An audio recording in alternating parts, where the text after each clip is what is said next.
Në dramatizimin për shtatjen e Regjinë Endrej Çelës Teatri Eksperimental, ngjit në skenë Zullulandia, një vepër e njohur e Fajkonicës që njihet për gjuhën e pasur e mendjen e mpret, sikundër për mesazhet e forta dhe të drejtpërdrejta që trondisnin shoqërinë shqiptare të pothuaj një shekulli më parë. Në pamje të parë, ngjarjet vendosen në Afrikë dhe mes personazheve kemi edhe një politikan. Fund fare kemi problematika ende të forta kombëtare, të cilët duhet i zgjidhen, dhe nëse nuk i themi në skenë, në art, atëherë që kuptim ka arti është ai që i paraprin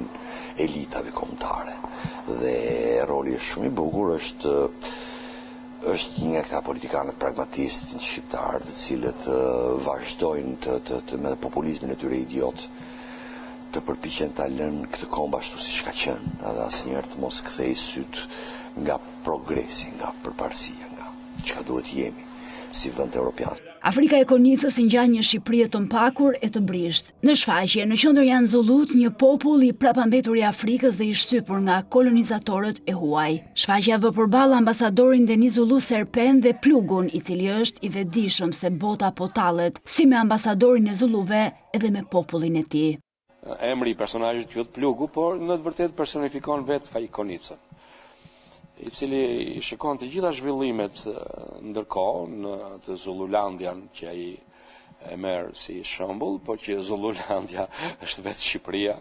vetë domethënë ne që në atë kohë kur shkruar vepra ishim në ato përpjekjet tona për të bërë shtet me atë zallamahinë e madhe, edhe turbulencën e madhe që kishte anë mban vendi, dhe dëshirën për të bërë shtet serioz, shtet domethënë i njerëzve të kulturuar në Europë.